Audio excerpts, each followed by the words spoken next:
In the jungles of the Philippines, there are places where light barely reaches, where trees grow twisted, roots rise from the ground, and the air becomes thick, hard to breathe. Places where even the normal sounds of the jungle seem to fade, as if something were listening. There, people avoid walking alone, not because of superstition, but because of experience. Because there are areas of the jungle where no one enters after nightfall, and those who do sometimes never return. For generations, in small villages at the edge of the jungle, the same warning has been passed down. It is not a written law. It does not appear in books or on maps. It is whispered from parents to children, like a rule for survival. Something lives in the jungle, something ancient, something that understands humans better than humans understand themselves. It has been given many names over time, but there is one that is still spoken with fear: Tiyanak.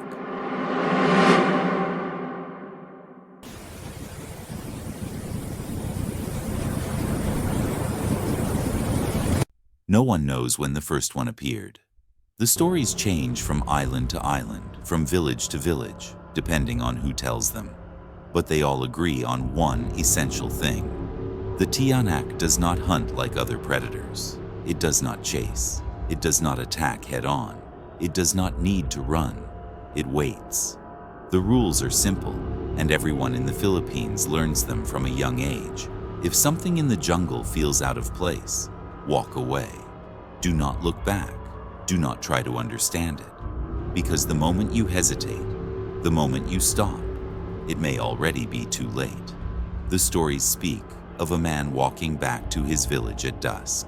He knew the path by memory.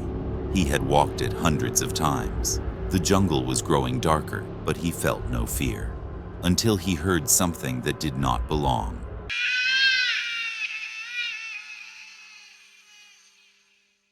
A baby's cry, weak, intermittent, lost among the sounds of the jungle. He stopped. He thought he was imagining it. No one would leave a baby alone in the jungle. But the crying came again, clearer, closer. He kept moving forward, his heart racing, guided by the sound of that crying. And then he saw it. Among the bushes, wrapped in dirty rags, there was a small bundle that moved. Too small, too human. He picked it up carefully. For a moment, everything seemed normal. A baby, harmless, defenseless. But when the crying stopped and the child looked at him, he knew something was wrong.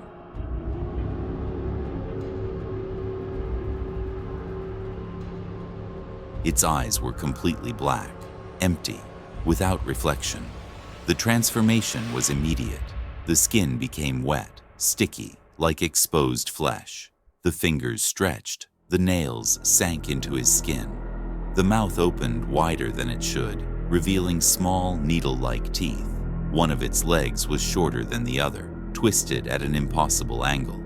And then the baby smiled and began to laugh. A child's laugh mixed with something ancient, something that should never have existed. The Tiyanak clung to him with supernatural strength. It did not need to walk. It climbed. It latched on. His screams were swallowed by the trees, absorbed by the jungle.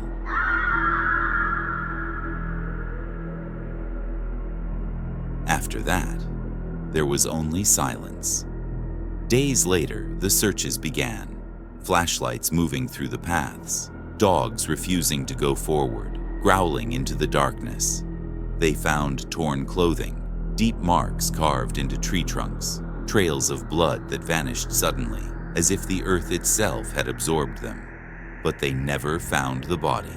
They never do. The village elders know the truth. The Tiyanak leaves no remains. It does not need to. It takes its victims. Some say it drags them deep into the jungle, to places where light never reaches and time seems to stop. Others whisper something worse, that those who disappear do not die completely, that something of them stays there, that the mistake of stopping, of listening, of getting closer is paid for dearly. Some say there are ways to protect yourself, turning your clothes inside out, using herbs, praying, speaking ancient words, but no one can be sure. Because those who tried, not all of them came back to tell the story. You might think this is just folklore, old stories meant to scare children. But every year, people disappear in the jungles of the Philippines. Tourists who stray from marked trails, locals who know the paths and still never return. And there is always one detail that repeats itself. The same sound, a baby's cry, heard too late.